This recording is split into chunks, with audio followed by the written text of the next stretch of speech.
Hi, everybody. My name is Matt Hudak. I serve on the board of directors for Gallatin County Love in the Name of Christ.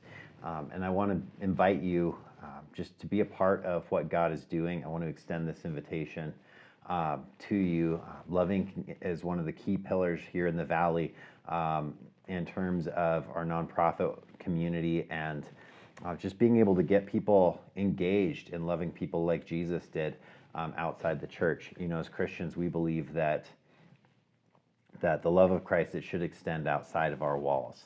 On his last night with us, Jesus prayed that we would be in the world just like he was in the world. He was going out and he was spending time with people. He was engaging with them as a friend. He was talking with them through really hard things, teaching them. He was serving them. He was washing their feet, which, by the way, John uses in the same place that we would find communion. If we want to engage with Christ fully, we have to have this act of servanthood, this act of foot washing. But Jesus prays that we would be in the world just like he was, that we would model the incarnation to the people around us and just bring his love and hope to them. And I think often as a church, this gets really hard for us and we end up loving the people within our walls, but having a difficult time figuring out how to get beyond that. And loving people like Jesus, it happens in two ways. It happens both with this act of service and just this act of being with people in our relationships. And loving really facilitates this task. You know, I've been a pastor myself, and having tried to lead churches in this, lead groups of people in this service, in these acts outside the church, and get people to move together and find opportunities and facilitate the logistics of it. I feel like the church is always wanting to serve. We're always wanting to give, and there's always these people that are in need. But sometimes we don't know how to make that happen, especially as a leadership group within the church. It's really hard to facilitate that. It's really hard to plan it all out and be on top of all of that and know how to meet each and every single need. That's not necessarily our skill set as pastors. And Love Inc. really fills this gap. You see, Love Inc. is able to facilitate this bridge between the people who have needs and this group of people who love those people deeply, but don't really know how to connect and meet those needs yet. They don't see that avenue. They don't see a pathway. And Love Inc. really serves to bridge that gap. So we have about 1,000 volunteers that are excited to be doing this, that are moving forward and leading this charge in our community to meet needs that no other nonprofit's really equipped to meet. But the church, as a community of 54 churches, which that's how many partner churches we have involved, as a community of 54 churches, we can meet just about any need that somebody has creatively.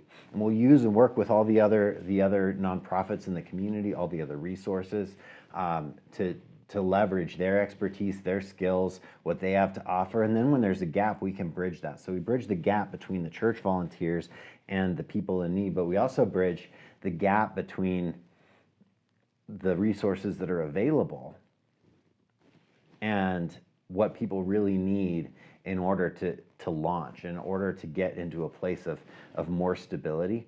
And we as a church get to be that hope. We get to be the love of Christ outside of the church. So I want to invite you to be a part of that. I've been a pastor, but I'm a business owner. And having that combined experience, I recognize that this takes both the pastoral care and the volunteers, as well as it does the strategy and the expertise and the resources to do it. And so as somebody who has kind of seen both sides of it, I want to encourage you to engage in leveraging your resources and skills that you have in our community to make a difference for this movement. It's one of the most efficient ways that we can use our resources. I've been in the nonprofit world, and I absolutely love the Love Inc. model. As somebody working in finance, I understand the efficiency and the economics of how some of these organizations work, and absolutely love giving to Love Inc., love volunteering through Love Inc.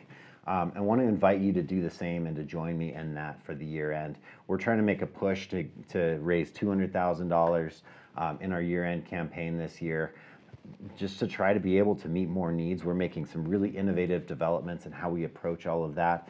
And so we'd love to get you engaged in that process, both with your skills and expertise, and also with the resources that God's given you to steward, that he can multiply into these beautiful, amazing things.